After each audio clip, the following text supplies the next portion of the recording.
talk about just like the regulatory stuff. Cause I know with the liquor business, the spirits business, it's just super wonky, especially in Oklahoma.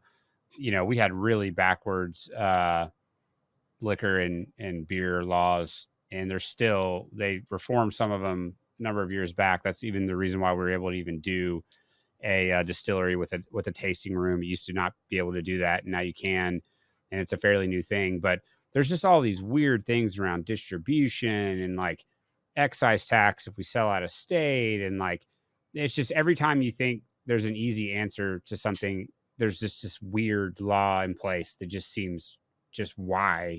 But talk about like the regulatory side. What hoops and hurdles you have to jump through, and how do you navigate that stuff?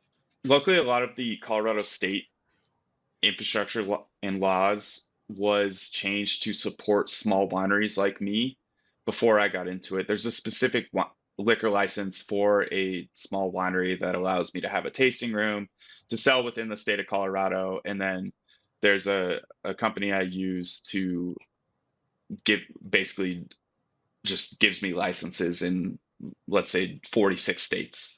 I still can't ship to Utah.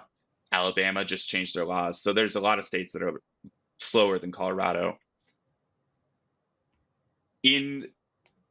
That's all direct to consumer. And my whole business is direct to consumer for the most part. I'm kind of learning that it doesn't make sense to have a middle-sized winery.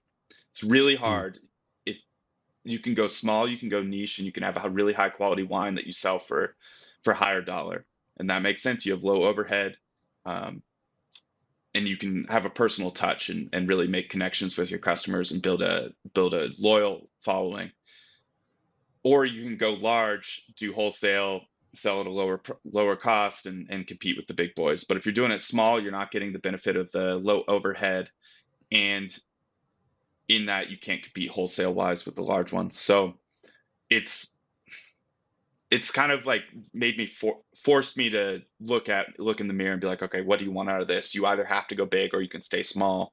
And if you stay small, you probably ought to find some other things to build off of, because I mean, I've been running this winery by myself for uh I guess 3 years of sales here, and I want to expand a little bit, but for the most part I can kind of do it myself. And so I might as well hire someone to do some of the menial tasks, and take over a little bit of the sales so I can focus elsewhere, and do some more things that I'm passionate about.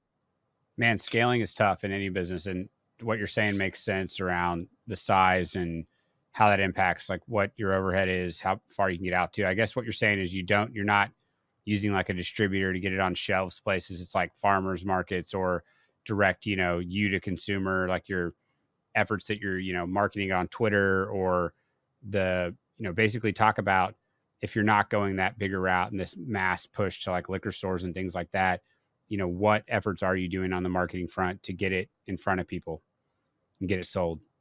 My next push is to get a tasting room. So in that build up to that, I got to sell a lot of wine to raise money to be able to do that. So I'm selling at farmers markets because I want to get it in I want people to taste my wine.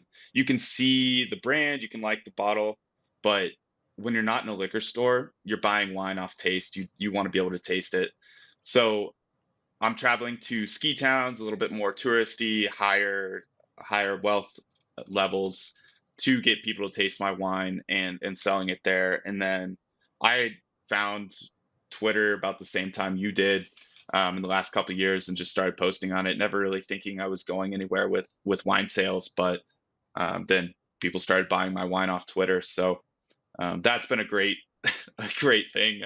Like finding Bitcoin people appreciate low time preference and doing things the right way, in a product is super great. So I'm looking to lean more into that, as well as lean out of farmers markets, because while they're great marketing, you get your name out there, people taste your wine in different places. It's way easier to not drive 4 hours a day to go sell wine. So there's a bunch of tasting rooms in my town that are proven business models, so it just makes sense to continue to do that.